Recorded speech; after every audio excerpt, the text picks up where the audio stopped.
Fala galera, tudo bacana? Eu sou a Indy do Mon Petit Poisson e hoje tá rolando aqui mais uma vídeo resenha. Depois de muito tempo sem vídeo aqui no blog, eu tô aqui de volta para gravar os vídeos nesse frio que começou a fazer aqui. O inverno nem chegou, mas já tá bem frio. E eu quero ver se para 2020, pelo menos uma vez por mês, eu faço um vídeo, uma vídeo resenha de livro, filme, série, enfim, pro canal. Bem como essa questão de morar na França, né? Algumas coisas bem legais, eu já anotei aqui alguns assuntos, mas se vocês tiverem curiosidade de algumas coisas, depois nos comentários coloquem aí também, quem sabe não crie uma série.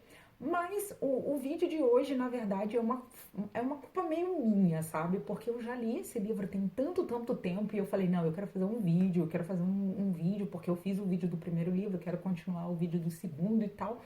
Só que eu mesmo que tô enrolando pra gravar, porque eu acho que eu li esse livro, sei lá, gente, pelo menos meio do ano. Então, agosto ali, entre julho e agosto, eu terminei de ler esse livro. A gente está em dezembro gravando o vídeo. Então, para vocês verem como, como tem tempo e eu mesmo que tô enrolando. Esse vídeo é o vídeo do segundo livro da série Everything, que é Tudo que Deixamos para Trás. O primeiro livro é Tudo que Restou. Eu tô deixando aqui o linkzinho. Se você não assistiu o vídeo resenha desse livro, eu vou deixar o link na descrição para vocês assistirem. Como é um livro 2, né? Uma resenha de livro 2, eu vou evitar dar spoiler, mas tem coisas que eu vou precisar contar. E é isso, então dá o pause aqui no vídeo, salva esse vídeo para você ver mais tarde e bora lá, né? Se você deixou o pause aí, vou super de boa. Bom, se você tá aqui comigo é porque você falou, não tem um problema com spoiler, eu já li o livro 1 e o livro 2, então vamos continuar. Bom, no primeiro livro eu fiquei muito em dúvida sobre quem era o protagonista dessa série, entendeu? No primeiro livro eu achei que era a mulher, mas agora no segundo eu acho que realmente o protagonista é o cara, né? O cara e a sua família. E no primeiro livro era a maneira como a noiva, né, que era a noiva, via esse rapaz e como ela via, além do rapaz, a família dele, porque a família dele é bem problemática. Então, para quem não se lembra da história, vou fazer um pequeno resumo aqui do livro 1. O livro 1 é o seguinte: no dia que a moça, né, a mocinha lá devia estar casando, ela tá fazendo o velório do noivo dela, né, o do futuro marido. E depois que o velório passa, ela começa a ter uns deslumbres, umas visitas de videntes, de pessoas que ela nunca viu na vida, dizendo assim: olha, o seu noivo não é que ele morreu, é que ele não se lembra de você. Então, por isso que ele não vai vir atrás de você, sabe? Tipo, cabe a você ir atrás dele. E ela vai fazer essa busca aí durante todo o livro para saber se o cara tá vivo ou não tá. Até que no final do livro ela realmente vai descobrir que ele está vivo, só que ele sofreu um acidente e não se lembra dela. Ele não tem memória de nada do que ela viveu. E aí o livro termina mais ou menos aí, né? E vem agora pro segundo livro. Então, o resumo dessa história, né, agora já começando pro segundo livro, é que o primeiro, ele levou mais ou menos um ano e pouco. Entre ela fazer o velório e realmente achar o cara, levou entre um ano e meio. Esse segundo livro, gente, ele vai começar mais ou menos aí um ano e meio depois que ela encontra o cara e descobre que ele tá sem memória. Então, na história do cara, ele já vai contar uma história de entre 2 e 3 anos pra gente, tá? Então, ele vai voltar um pouco no passado, né? Mais tempo. No período que ela estava buscando ele vai contar o que ele estava fazendo, óbvio. Então, tem momentos que os dois livros vão andar meio que juntos. E aí, a autora continuou com essa ideia de fazer passado e futuro e presente. Na verdade, aqui ela faz uma terceira versão. No primeiro livro ela fez o passado, a menina contando como ela conheceu o cara, a família, só que ela mostrava a versão dela de alguns fatos que ela não conhecia, a história por completo, e o presente, que era essa busca dela pelo noivo. Nesse segundo livro a gente vai ter ele, né? E aí eu vou falar que ele, entanto que é americano, digamos assim, Ele vai falar do passado dele, como foi a relação dele com a família, das coisas que ele gostava, não gostava, como a família reagia a algumas situações, como foi esse encontro e todo esse período que ele passa com a menina do primeiro livro. Ele vai contar um pouco isso também. O presente, né, dele. E tem uma terceira versão que ela não é constante, mas ela aparece algumas vezes, que eu chamo da versão mexicana. Por quê, gente? Essa versão mexicana, como eu falei pra vocês, lá no final do primeiro livro, ela encontra com ele. Só que ele sofreu um acidente e ele não tem memória nenhuma do passado. Ele tem a memória do México, porque eles estão no México nesse momento do encontro. E ele se lembra dali, ele se lembra da vida dele no México.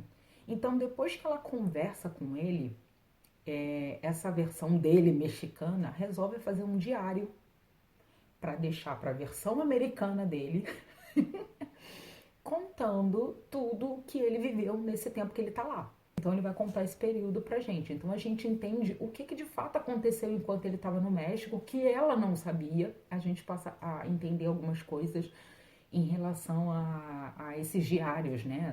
Esse diário que a gente vai lendo dessa versão dele para ele mesmo, mas é a versão mexicana que deixa para a versão americana. Então vamos lá, vamos entender um pouco o que acontece com essa história. Na verdade, a história vai voltar para estaca zero, porque ele vai acordar e vai voltar. Então ele deixa de ser a versão mexicana e vem para a versão americana. E na versão hoje, ele descobre que a vida dele deu um giro de 180 graus, né? Porque além dele descobrir que tá no México, que aconteceu um acidente, que ele não sabe muito bem o que aconteceu. Ele sabe que aconteceu um acidente, mas ele não sabe o motivo, ele não sabe por quê. Ele descobre que ele tem duas crianças que são filhas dele, né? Essas duas crianças são filhas dele. E aí ele fala, meu, puta que pariu, o que aconteceu comigo?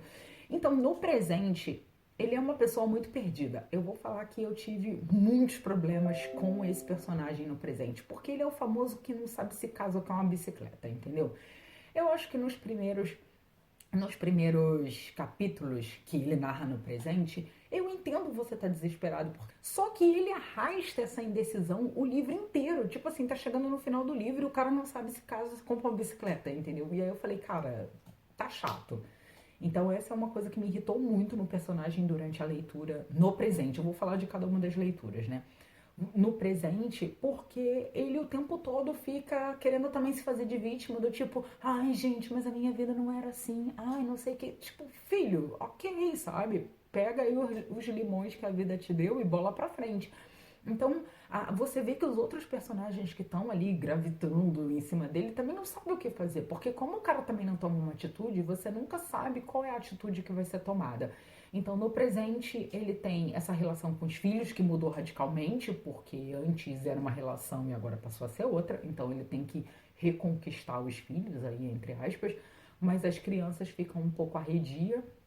Então, os filhos começaram a perceber que o pai talvez não quisesse ficar com eles ou alguma coisa desse tipo e falou, cara, o que a gente faz? Então, acontece isso.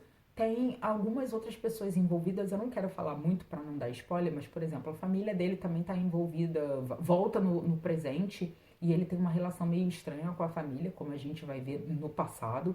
Então ele também não sabe o que ele quer fazer com a família. Então todos os personagens que vão passar no presente, né, com ele, essa relação com ele, a galera fica todo mundo em stand-by porque não sabe o que quer fazer. Eu acho que só tem uma personagem que realmente sacode e fala assim, filho, você tem que tomar uma decisão, entendeu?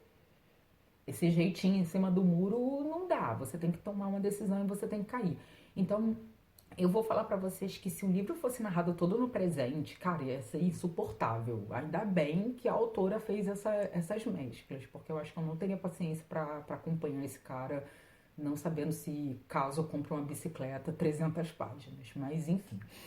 Depois a gente tem o passado. O passado vai ser importante. Eu acho que o passado ele é importante por duas situações. No primeiro livro, a gente percebe que a família dele é muito escrota. Cara, a família dele é muito escrota. Acontece várias situações no primeiro livro que eu acho que se eu fosse a menina, eu tinha metido o pé. Porque tem umas coisas que são, sei lá, são meio inadmissíveis, sabe? Mas enfim, eu entendo ali é o contexto, a história para evoluir, talvez precisasse, porque senão, né, se o personagem sai de cena, não ia ter história, mas e aí a gente vê a versão dele para alguns fatos, porque como ele é da família e muitas vezes são coisas ligadas à família, ele na versão dele vai explicar os problemas que ela não entende. Não que seja uma justificativa, mas você começa a aprofundar todos os outros personagens da família, porque no primeiro livro, claro, a família era o bicho-papão.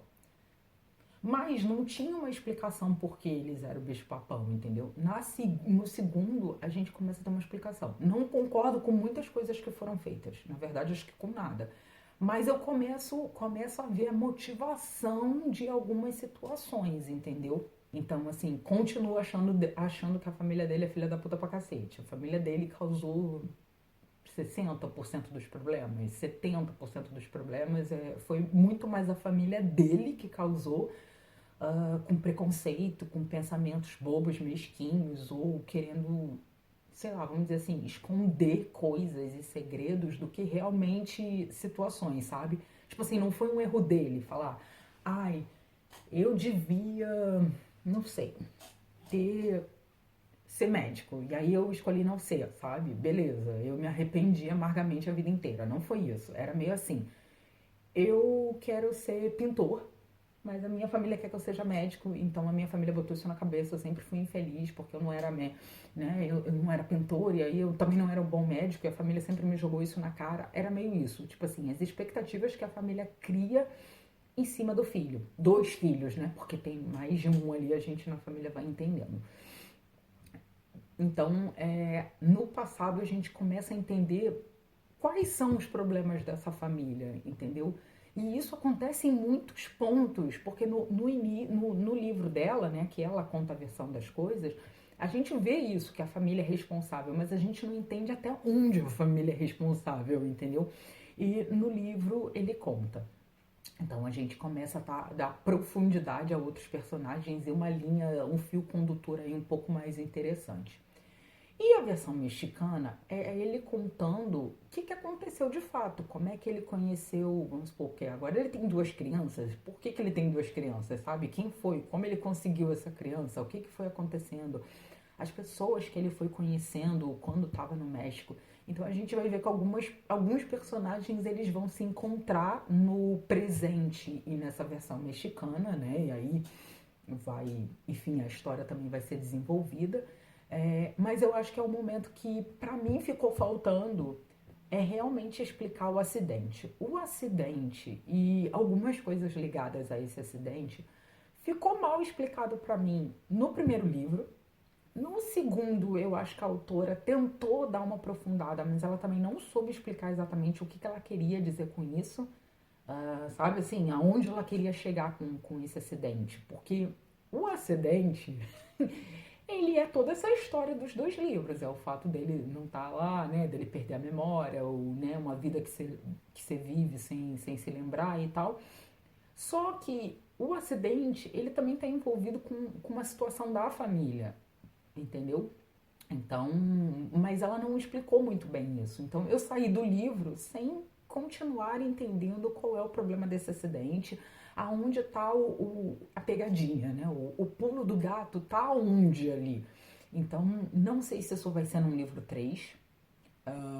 Tipo assim, eu acho que vai ter uma terceira história, um terceiro livro, sabe? Mas eu espero muito que o acidente seja melhor resolvido, porque ela jogou algumas coisas, não desenvolveu muito bem, e aí você fala, tá, e aí? Entendeu? Então eu acho que pro livro 3 vai ficar faltando falar mais do acidente, desenvolver mais essa parte que tem a ver com os negócios da família, e realmente o cara se resolver se ele caso compra bicicleta, né? Se ele casa compra bicicleta. Até porque a menina do primeiro livro, gente, ela aparece no segundo, mas realmente assim, a vida do cara tá tão de pernas pro ar que ela aparece, mas ela não é constante. Já tem uma outra pessoa aí, uma outra, vamos dizer assim, tem uma outra menina na jogada que era do tempo que ele é mexicano, então na verdade é quase, entre aspas, um triângulo amoroso, meio sem ser. Então, eu acho que pro terceiro livro, a protagonista do primeiro vai sumir, ele precisa se decidir o que quer fazer da vida e talvez, eu espero, o desenvolvimento do que de fato foi o acidente, por que isso aconteceu, enfim, todos esses problemas. Então é mais ou menos isso aí que eu espero pro terceiro livro. Eu vou ficando por aqui. Eu espero que vocês tenham gostado dessa resenha. Se vocês gostaram, dá um joinha. Se vocês ainda não estão inscritos no canal, inscreva aí e inscreva-se, né? Curte aí o botãozinho, ativa o sininho para você receber notificações. E vai deixando nos comentários aí quais são os próximos livros que você quer que eu faça resenha, né? Faça vídeo resenha e tal. E é isso. Eu fico por aqui. Super beijo para vocês. Sigam o blog nas redes sociais aí para saber quando tem resenha e coisas diferenciadas. E é isso, gente. Em breve mais um vídeo aqui no canal. Até lá. Beijinhos para você. Au revoir.